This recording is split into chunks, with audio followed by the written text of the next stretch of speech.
Hi viewers, welcome to தர்வின் vlog. இன்றைக்கி vlogல என்ன பார்க்க போகிறோன்னா, நம்ம தர்வினுக்கு வந்து சளி பிடிச்சுன்னா நான் எப்படி வீட்டிலேயே கை வைத்தியம் மாதிரி செஞ்சு சரி பண்ணுவேன் அப்படிங்கிறத நான் உங்கள் கூட ஷேர் பண்ணியிருக்கேன். இப்போ வரைக்கும் தர்வினுக்கு வந்து ரொம்ப சளி அதிகமாகி நான் ஹாஸ்பிட்டல் வந்து போனதே கிடையாது. ஏன்னா ஸ்டார்டிங் ஸ்டேஜ்லேயே நான் இந்த மாதிரி வந்து செஞ்சு அவனுக்கு சரி பண்ணிடுவேன். ஸோ அது எப்படின்னு தான் உங்கள் கூட ஷேர் பண்ணியிருக்கேன். இதுக்கு பேர் வந்து கற்பூரவள்ளி இலை. இந்த இலையை வந்து ஒரு 4-5 நாள் எடுத்துகிட்டு நல்லா வாஷ் பண்ணிட்டு அடியில் வந்து கெட்டியான பாத்திரமாக, அதாவது வடைச்சட்டி இல்லைனா தோசைக்கல் இந்த மாதிரி எடுத்துகிட்டு இந்த இலையை வந்து அதுக்குள்ளே போட்டு நல்லா ஹீட் பண்ணுங்கள். ஹீட் பண்ணிங்கன்னா டபுள் சைடும் திருப்பி திருப்பி போட்டு ஹீட் பண்ணிங்க அப்படின்னா அந்த இலை வந்து ரொம்ப ஸ்ட்ராங்காக இருக்கும். அது அப்படியே லூஸ் ஆகிட்டு நல்லா அதுலேருந்து தண்ணி பிரிஞ்சு வர்றது உங்களுக்கு நல்லா ஃபீல் ஆகும். ஸோ அது வரைக்கும் நல்லா இந்த மாதிரி பண்ணிவிடுங்க. இப்போ பாருங்கள், உங்களுக்கு நல்லா தெரியும். ஒரு பாதிக்கு பாதி அந்த இலை வந்து கொஞ்சம் நல்லா தண்ணி வந்து பிரிஞ்சு வந்திருக்கு. அதாவது டார்க் க்ரீன் ஆகிட்டுருக்கு, லைட் க்ரீன்லேருந்து இந்த மாதிரி நல்லா ஃபுல்லாக டார்க் க்ரீன் ஆனதும் இதை எடுத்து இதுலேருந்து நல்லா சாறு புழிஞ்சிங்கன்னா ஒரு தண்ணி மாதிரி சாறு, ஒரு லைட் எல்லோ கலரில் சாறு வரும். பாருங்கள், உங்களுக்கு இலையோட டிஃப்ரென்ஸ் தெரியுது பார்த்தீங்களா? ஸோ இந்த மாதிரி ஆக வரைக்கும் அதை வந்து ஹீட் பண்ணுங்கள். தென் இந்த சாறை வந்து காலையில் வெறும் வயிற்றில் இல்லைன்னா நைட்டு தூங்கும்போது ஒரு 2-3 ட்ராப்ஸ் மட்டும் விட்டிங்கன்னா போதும்.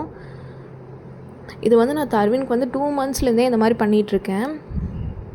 ஸோ இப்போ வரைக்கும் அவனுக்கு ஹாஸ்பிட்டல் போனதே கிடையாது.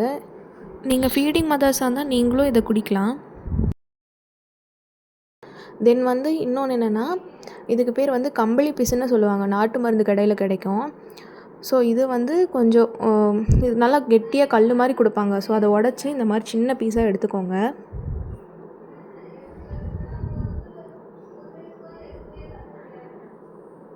தென் அதே மாதிரி அப்படியே நான் சொன்ன மாதிரியே கற்பூரவள்ளி இலையை வந்து மறுபடியும் அதே மாதிரி ஹீட் பண்ணிக்கோங்க. பட் அந்தளவுக்கு ரொம்ப அந்த ஜூஸ் வர அளவுக்கு ஹீட் பண்ணணுன்னு இல்லை. இலை பார்த்தீங்கன்னா பாருங்கள், இந்த மாதிரி அதோட ஸ்ட்ராங்னஸ் கம்மியாகி ரொம்ப மொரன்னு இருக்கிற கொஞ்சம் வீக்காக இருக்கிற மாதிரி இருந்தால் போதும். தென் வந்து இந்த மாதிரி குழிக்கரண்டியில் வந்து தேங்காய் எண்ணெய் ஒரு 2 டேபிள் ஸ்பூன் ஊற்றிக்கோங்க. அது நல்லா ஹீட் ஆனதும் அதுக்குள்ளே இந்த கம்பளி பிசின் போட்டு நல்லா ஹீட் பண்ணிக்கோங்க. அதோட கலர் நல்லா சேஞ்ச் ஆகும். அப்படி இந்த மாதிரி ஷேக் பண்ணிட்டே இருந்தீங்கன்னா பாருங்கள், இந்த மாதிரி சேஞ்ச் ஆகிருக்கும்.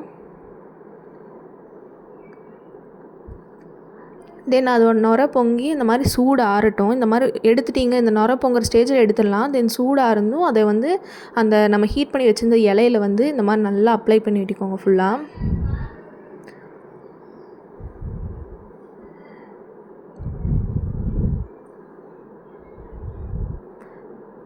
அப்ளை பண்ணிவிட்டு அவனுக்கு வந்து கையில் படாமல் நெஞ்சில் வச்சு விட்டுருங்க. இது வந்து அப்படியே நீங்கள் இந்த இலை போடாமல் அப்படியே டைரெக்டாக கூட நெஞ்சில் அப்படியே பூசி விடலாம். பட் வந்து அவ்வளோ ட்ரெஸ்ஸில் எல்லாம் போயிடும், ட்ரெஸ்லாம் பட்டு அந்த எண்ணெய் போயிடும். ஸோ அதுக்காக தான் இந்த இலையில போடுறது. கற்பூரவள்ளி இலை இல்லை அப்படின்னா நீங்கள் வெத்தலையில் கூட ட்ரை பண்ணலாம். தென் வந்து இந்த மாதிரி கை, கால், தென் காதுக்கு பின்னாடி இங்கெல்லாம் கொஞ்சம் பூசி விட்டுருங்க. ஃபஸ்ட்டு பூசும்போது அவனுக்கு பிடிக்கவே இல்லை, கொஞ்சம் அழுதான். தென் கொஞ்ச நேரத்தில் சரியாயிட்டான். ஸோ இந்த மாதிரி நீங்களும் வீட்டில் ட்ரை பண்ணி பாருங்கள். தேங்க்யூ.